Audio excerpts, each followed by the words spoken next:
जी अस्सलाम वालेकुम। यासीन आपके साथ हाजिर है और आज इस हफ्ते का सेकंड वर्किंग डे है और ख़ास तौर पे मैं ज़िक्र करूँगा पाकिस्तान में आज दूसरा दिन है और बड़ी शदीद बारिशें हो रही हैं और पूरा कराची जो है वो उल्टा हुआ है और बहुत सारे लोग जो है अपने दफातर नहीं जा सकें, स्कूल कॉलेजेस में छुट्टी है। तो बहरहाल ये कई सालों बाद इतनी सख्त बारिश हुई है जिसकी वजह से पूरी ज़िंदगी जो है लोगों की कराची की वो रुकी हुई है।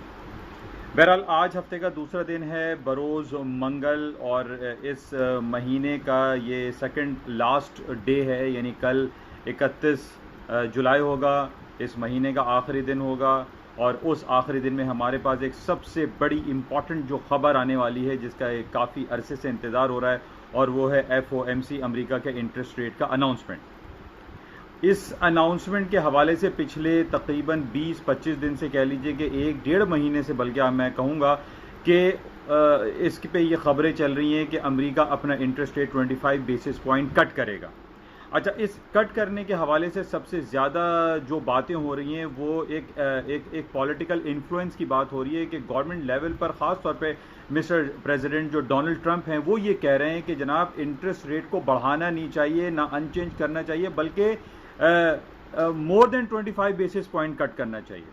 अब पिछले दिनों हमने ये भी देखा कि जनाब जो जर्मी पाल हैं, मिस्टर जर्मी पाल जो फेडरल रिजर्व बैंक के जो चेयरमैन हैं, उन्होंने ये कहा था कि मैं किसी पॉलिटिकल इन्फ्लुएंस को यूज़ होने नहीं दूंगा। अब एक तरफ जो कि ऑटोनमस बॉडी है फेडरल रिजर्व बैंक, FOMC उनकी कमेटी है जो कि इंटरेस्ट रेट का अनाउंसमेंट करती है, और उसके ऊपर ये पॉलिटिकल इन्फ्लुएंस यूज़ करना, ट्रम्प साहब का ये कहना कि नहीं जनाब इंटरेस्ट रेट जो है वो कट किया जाए, तो ये एक बड़ा एक कॉन्ट्रडिक्शन है, एक इंटरवेंशन है कि आप एक ऑटोनमस बॉडी में जो है वो इंटरवीन कर रहे हैं और उसको डिक्टेट कर रहे हैं कि नहीं इंटरेस्ट रेट कट किया जाए, जो कि एक बहुत ही एक नामुनासिब रवैया है।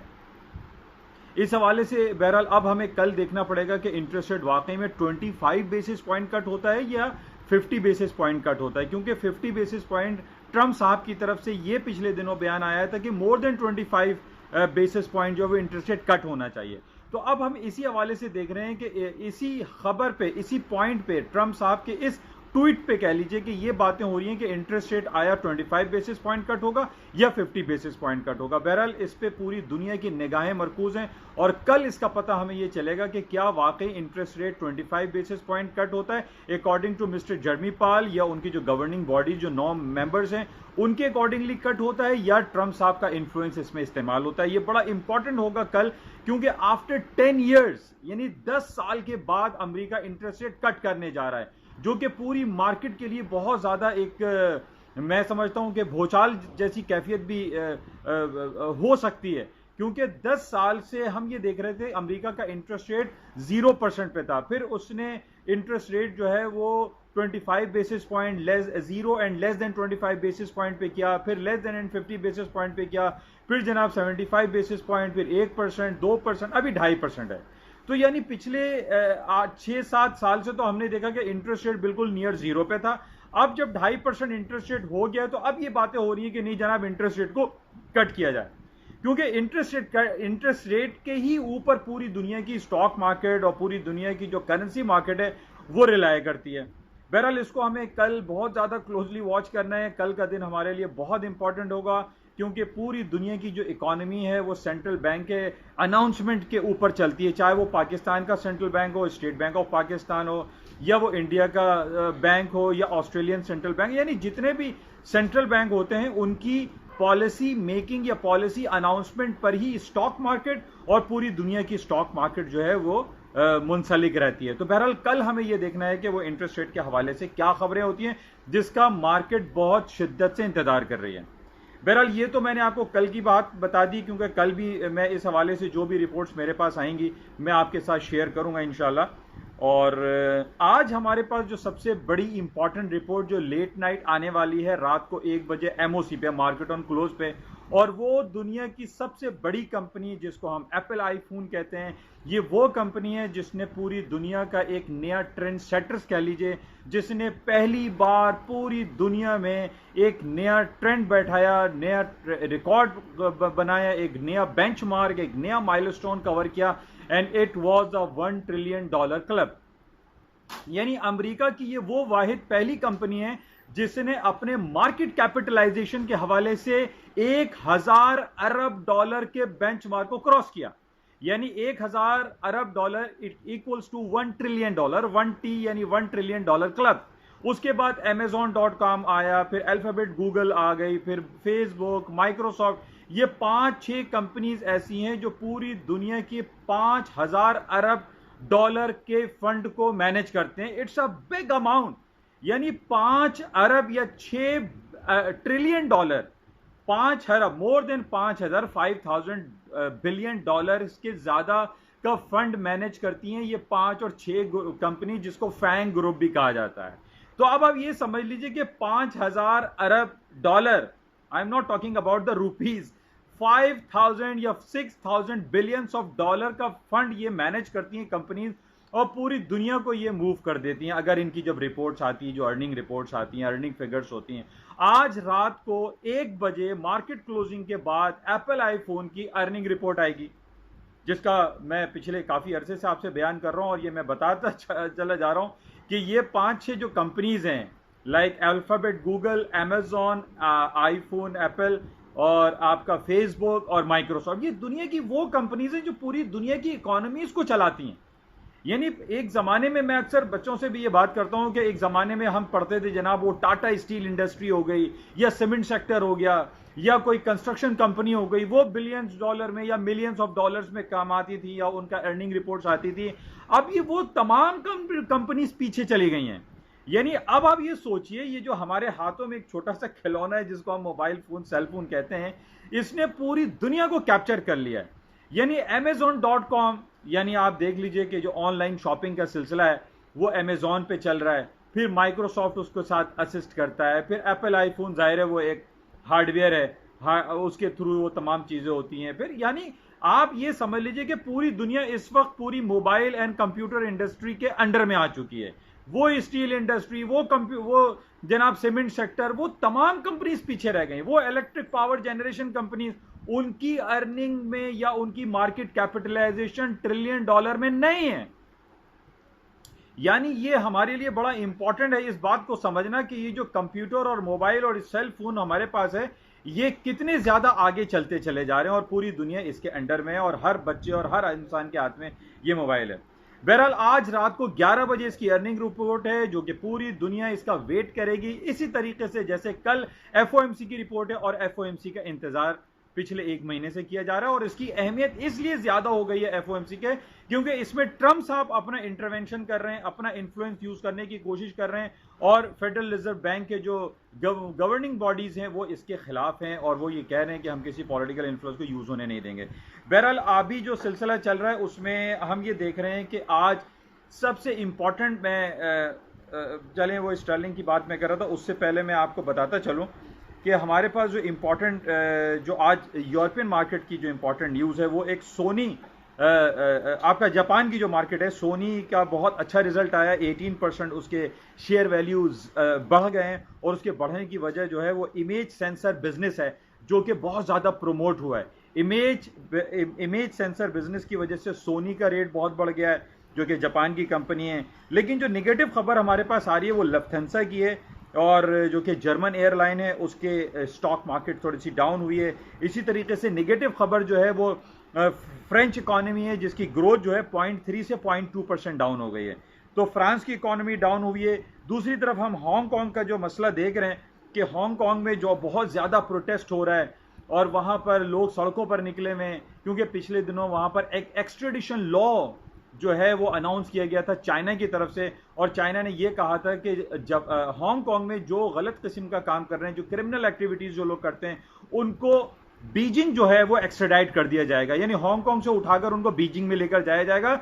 इसकी बहुत ज़्यादा लोगों ने खिलाफ आवाज़ उठाई, और उन्होंने ये कहा कि जो हांगकांग का एक स्टेटस है, वो जितने भी क्रिमिनल और जो भी केसेस हैं वो हांगकांग की अदालतों में चलेगा, वो बीजिंग में नहीं चलेगा। तो इसके खिलाफ लोग अभी भी वहाँ पर सरापा एहतजाज हैं, और वो ये कह रहे हैं कि ये एक्सट्रेडिशन लॉ तो चले उन्होंने अवॉइड कर दिया है, लेकिन वो ये कहते हैं कि एक्सट्रेडिशन लॉ जिस शख्स ने, जिस पॉलिटिकल जो लीडर था, उसने जो इशू पेश किया इस एक्सट्रेडिशन लॉ को, उसको सजा सुनाई जाए। तो ये बड़ी गंभीर सूरत हाल है हांगकांग की तरफ से। जो और हांगकांग का मैं आपको बताता चलूँ, जो एशियन पैसिफिक रीजन है उसमें तीसरे और चौथे नंबर पर ये हांगकांग का नंबर आता है एक्सपोर्ट में, उसकी इकोनॉमी में, उसके तमाम जो फिगर्स हैं वो वन ऑफ द बेस्ट हैं। यानी 5-6 कंट्रीज हैं जो कि एशियन कंट्रीज के कंसिडर किए जाते हैं, उसमें हांगकांग का नंबर सरफहरिस्त है। तो हांगकांग की इकोनॉमी की हालात का खराब होना वो ओवरऑल पूरी दुनिया पे नेगेटिव इंपैक्ट छोड़ता है। मैं इसको अहमियत इस वजह से आपको दे रहा हूं कि जिस तरीके से हमने 4-6 साल पहले देखा था, साइप्रस एक छोटी सी इकोनॉमी है। साइप्रस जो कि यूरोप का एक कंट्री है, जो कि टर्की के पास है, वहां पे एक आइलैंड नुमा है, वहां पर एक टेंस सिचुएशन क्रिएट हुई थी, इकोनॉमी कोलैप्स हो रही थी, वहां की जो डेफिसिट था वो बहुत ज्यादा हो गया था, उनके बैंकिंग सेक्टर में तनख्वाहें देने तक के लोगों के पास पैसे नहीं था। फिर आईएमएफ ने उनको फंड इंजेक्ट किया, उनको ऑस्टेरिटी प्रोग्राम के तहत जो है उनके साथ कुछ डील की गई, उसके बाद जो है इकोनॉमी उनकी ग्रो हुई। लेकिन मैं इसलिए आपको हांगकांग का बता रहा हूं कि पिछले 5-6 साल पहले जब साइप्रस का प्रॉब्लम हुआ था, वो पूरी दुनिया की इकोनॉमी डाउनफॉल हो गई थी, स्टॉक मार्केटें गिरना शुरू हो गई थी और तमाम स्टॉक इंडिसेस जो हैं वो डाउन हो रही थी। ना सिर्फ यूरोप के बल्कि अमेरिका की स्टॉक भी बहुत गिर रही थी। मैं उस साइप्रस की बात कर रहा हूं जिसकी आबादी भी 1 करोड़ से कम है, यानी गालिबा 25-30 लाख या 40-50 लाख की वहां की आबादी है। उस इकोनॉमी की यह हाल की पूरी दुनिया डाउन हो गई थी। तो इसलिए मेरा ये बताना जरूरी है, क्योंकि इसकी वजह से हो सकता है कि अमेरिका की स्टॉक मार्केट में भी कोई नेगेटिव इंपैक्ट आए और मार्केट डाउन हो। जिस तरीके से हम स्टॉक मार्केट अमेरिका की देख रहे हैं कि वो तारीख की बुलंद तरीन सतहों पे चल रही हैं। मैं आपको बार बार ये बता रहा हूं कि अमेरिका की इकोनॉमी डाउनफॉल नहीं हो रही है, नहीं गिर रही है। S&P, डाउ जोन्स, नेस्डैक अपनी डेली लाइफ, डेली बेसिस पे मार्केट हाई पे हाई बनाती चली जा रही हैं। और मार्केट में वो तमाम लोग जो बहुत ज्यादा शॉर्ट सेलिंग में बैठे हुए हैं, वो फंड इंजेक्ट कर करके थक चुके हैं, या वो लॉस काट चुके हैं, या वो मार्केट से आउट हो चुके हैं। वो तमाम लोग जो शॉर्ट सेलिंग में थे, जिन्होंने माल को बेचा हुआ था, यानी $10 $100 का जो स्टॉक था, तो उन्होंने शॉर्ट सेलिंग की कि जनाब मार्केट अब गिरेगी और $80 पर हम बाय बैक करेंगे, लेकिन वो नहीं हो रहा, मार्केट नीचे नहीं आ रही। मेरा हांगकांग पे जिक्र करने का मकसद सिर्फ यही है कि कहीं ना कहीं कोई नेगेटिव खबर पे मार्केट डाउनफॉल हो सकती है। जिस तरीके से मेरे पास आज 2 खबरें आई हैं, एक तो फ्रांस की जो ग्रोथ है वो डाउनफॉल हुई है, 0.3 से 0.2% गिर गई है। लेफ्थेंसा का जो एयरलाइन सेक्टर है, वो क्रूड ऑयल की जो प्राइस की फ्लक्चुएशन है उसकी वजह से उसकी ग्रोथ कम हुई है। लेफ्थेंसा जर्मन एयरलाइन है, यानी जर्मनी और फ्रांस यूरोप की नंबर 2, नंबर 3 इकोनॉमी कंसिडर की जाती हैं। नंबर 1, 2, 3 इस तरह चलती रहती है, जैसे बर्तानिया है, जर्मनी है और फ्रांस है। ये यूरोप की 2-3 इकोनॉमीज हैं जो कि टॉप ऑफ द लाइन है। तो जर्मन की खराब रिपोर्ट आना, फ्रांस की खराब रिपोर्ट आना, और फिर हांगकांग में जो प्रोटेस्ट हो रहा है, इसकी वजह से मार्केट डाउनफॉल हो सकती है। यानी हमें इन तमाम चीजों को अपने जहन में रखना चाहिए कि जनाब stock market at what level they will start falling. अभी तक नहीं हो रहा है। तो बहरहाल इसका बताने का मकसद यही है हांगकांग की प्रॉब्लम की वजह से कि स्टॉक मार्केट में कहीं ना कहीं क्रैश की उम्मीदें रखी जा सकती हैं उन तमाम लोगों के लिए जो बहुत ज्यादा हैवी सेलिंग्स में बैठे हुए फॉर द लॉन्गर टाइम से बैठे हुए हैं। अच्छा, इसके अलावा करेंसी मार्केट की हम बात कर लेते हैं। करेंसी मार्केट में सबसे बदतरीन जो हालात चल रहे हैं, जो कि 2-2.5 साल के लोएस्ट लेवल पर है, ब्रिटिश पाउंड। अब जनाब पिछले दिनों कंजर्वेटिव पार्टी की जो हेड थी थेरेसा मे, वो रिजाइन कर गई अपनी पार्टी हेड से। फिर उसके बाद वो वजीर आजम 15-20 दिन के लिए रहीं।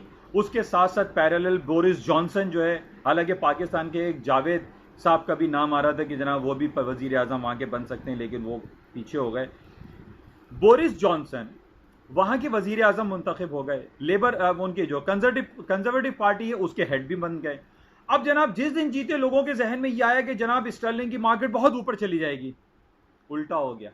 स्टर्लिंग की मार्केट 2.5 साल के लोएस्ट लेवल पर अभी खड़ी हुई है, 1.2145। मार्केट गिरती चली जा रही है। इसका मैंने पिछले दिनों आपसे जिक्र किया था, 1.2440 का बहुत क्रूशल सपोर्टिंग लेवल था, दैट हैज बीन ब्रोकन। वो मार्केट टूटी, वहां से 200 पॉइंट गिरी हुई है। कल 150 पॉइंट स्टर्लिंग की गिरी हुई थी, आज 70 पॉइंट मार्केट डाउन है। तो मार्केट डेली बेसिस पे गिर रही है। स्टर्लिंग की मार्केट में रिकवरी नहीं आ रही। मैं आपसे काफी अरसे से ये कह रहा हूं कि हमें इन खबरों मेरे ये YouTube चैनल के थ्रू मैं कोशिश कर रहा हूं कि लोगों को ज़्यादा से ज़्यादा आगाही फराम करूं। मैं ये काफ़ी अरसे से बयान कर रहा हूं कि जनाब हम जिस तरीके से ये खबरों पे नज़र रखते हैं, डेटा पे नज़र रखते हैं, इकोनॉमिक फिगर्स पे नज़र रखते हैं, मैं काफ़ी अरसे से लोगों को कह रहा हूं कि in economic figure, in data और इन खबरों के साथ साथ टेक्निकल लेवल्स को बहुत ज़्यादा इंपॉर्टेंस दिया करें।